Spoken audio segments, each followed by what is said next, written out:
When it comes to gold prospecting, I don't believe in catch and release. I hate losing gold, and even worse, I hate it when I can't trust my sluice box. If you own a dream mat, or you're thinking about buying one, or you just use a sluice box, you'll want to watch this video. When you have doubt in your sluice box, or your angle, or water flow, you can always run a test like this.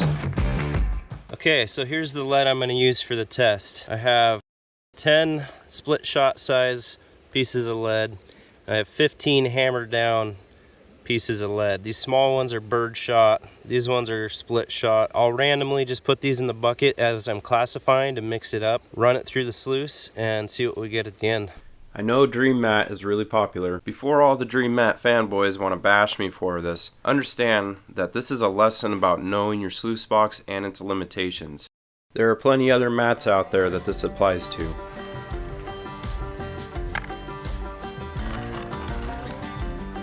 First off, I add a portion of the lead to the bucket, and then classifying over the top of it, mixing it in.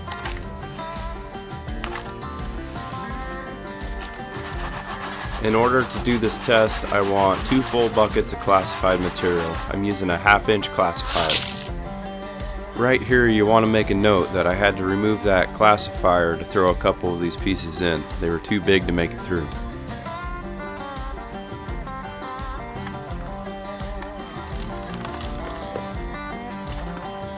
I'm going to show you a test pan.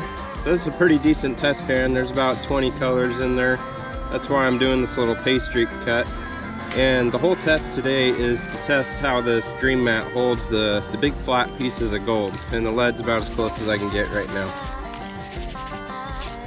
So in past years, I have always found big, really flat flakes here. I mean, not big, but a lot bigger than the small stuff you just saw in that test pan. And the other mats I use, these flakes like to flutter and tumble out.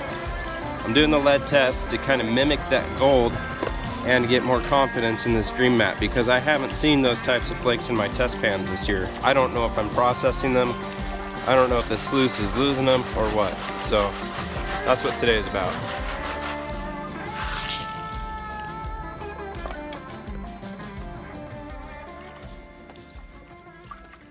Okay, so I have 2 buckets classified, ready to go. First scoop.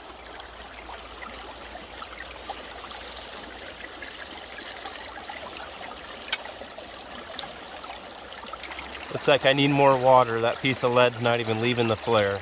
Alright, I adjusted the water flow. It's working a bit better. That big piece of lead moved down to the middle mat. It's hanging out right there. Got another piece sitting right there.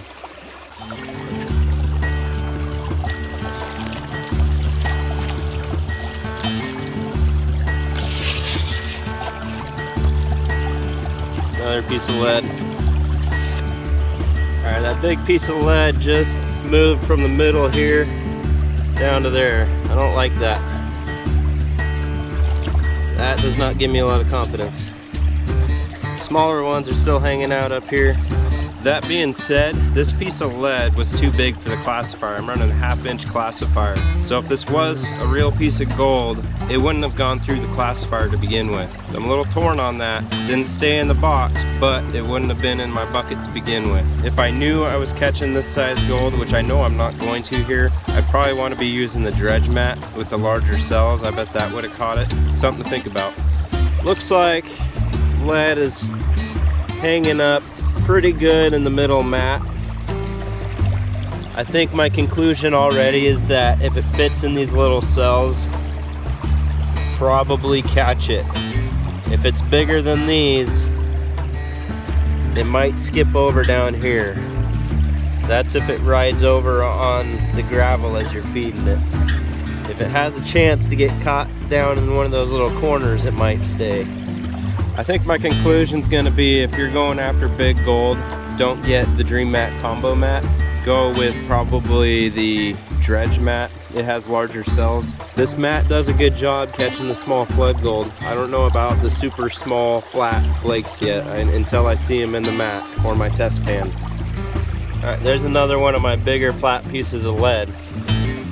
So we will see if it stays there or not, but this last section is going to be the only section that'll catch something that big. But that scares me.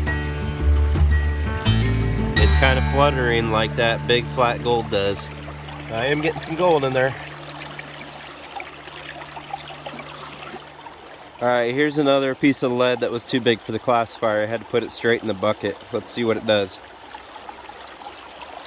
I think it's worth noting that this mat was designed to catch the big gold on the last segment of the mat. Just because it went over the first 2 segments doesn't mean that the mat can't catch it. It's just the way it was designed. Alright, I might have to throw some more gravel in around it for it to move.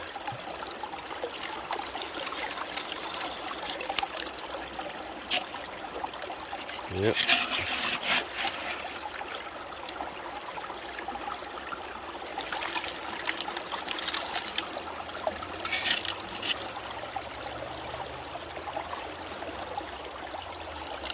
Oh, there it goes. Where'd it go? There it is.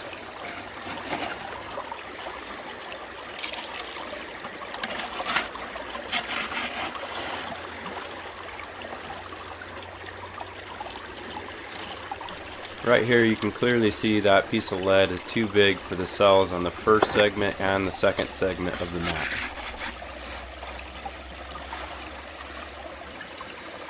Okay, well, that's the first bucket down. That big honker piece of lead still hanging out there. The piece I mentioned earlier is still sitting there, the one that made me really nervous. Hasn't moved. I'm going to switch over to the second bucket. I'm going to keep an eye on this big one.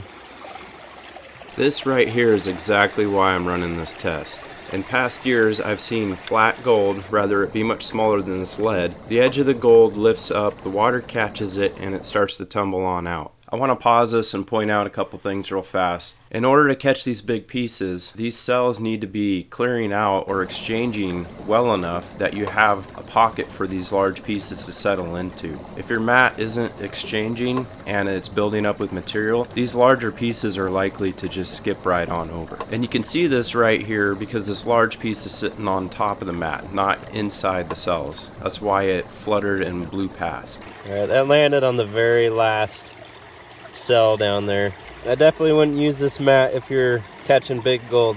I sure hope that the flat round gold isn't behaving the same way, because that's one of the primary reasons why I got this mat, so that the thin flat stuff would travel back up that vortex and do little circles in these cells and not tumble down over riffles. Alright, large piece number 3 is in the box. I'm sure it's going to have the same effect as the last ones. So I think this big piece of lead is going to travel down like the other 2 did. I don't want to completely focus on that though, because those wouldn't be in my bucket. They wouldn't have made it past the classifier. What I am seeing is a pretty good capture rate of all the other lead here in the second mat. And then one bigger piece down there at the back still. What is it? 1, 2, 3, 4 cells up. It's been hanging out there for a bucket and a half now.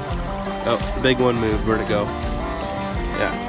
See, that big one is tipped up on its side right there. As soon as another rock hits it, it's going to pop out. I'm just going to take it now just because I don't want to put that extra lead in the river if I have the option to take it out. I guarantee you that would have flipped out like the other 2 were about to. See a pretty nice little flake sitting right there.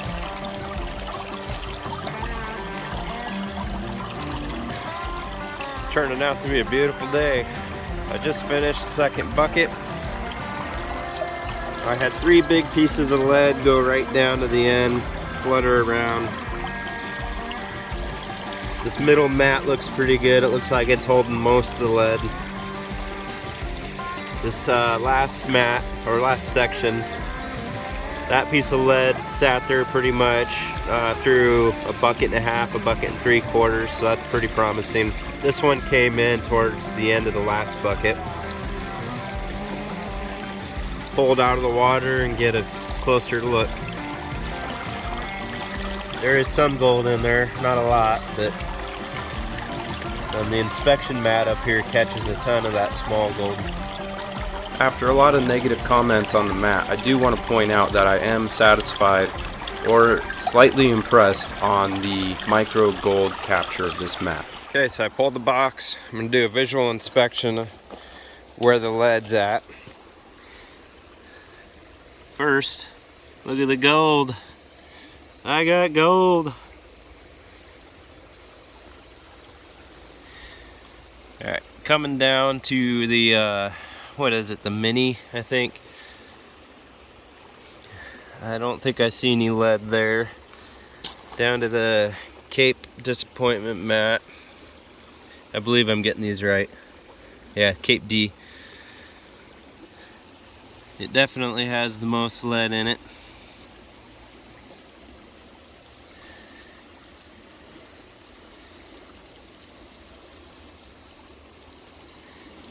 And then, I'm not sure what size mat this is.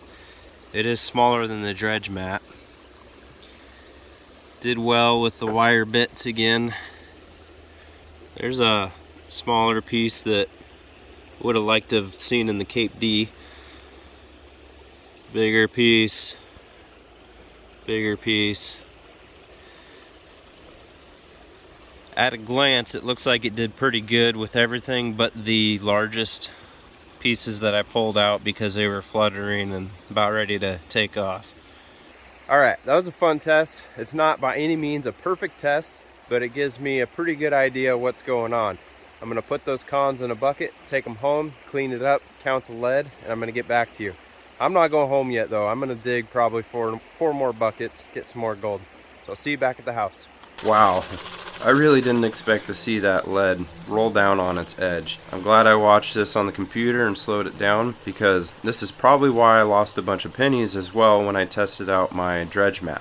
I thought the pieces of lead would tumble along the flat sides, flipping over, but instead it rolled right down the box. But now I'm more aware of its limits. Will I use this mat again? Yes, absolutely. I really need to find a spot where I can find that big flat gold again to thoroughly test this. After classifying 6 buckets and running, I came over here and reclaimed the gravel bar, pulled all the big cobble back into the cut I was working in. This is how you guys should always leave it. Can hardly even tell I was here. Ultimately, I expected the mat to catch those large pieces with the lower flow of water. Those pieces were oversized yet small enough to fit in the larger cells. You can scale this down with smaller gold and smaller cells and probably expect a similar rate of loss. My solution is to make sure you choose the correct mat for the type of gold you expect to capture. Don't use the smaller style mats for large gold, and don't use the aggressive mats for fine gold. My next test will be the dredge mat in a controlled environment in the backyard. Let me know what you thought of this video or test, and what you might like to see on the next one. That's it for now. Until next time, be safe out there.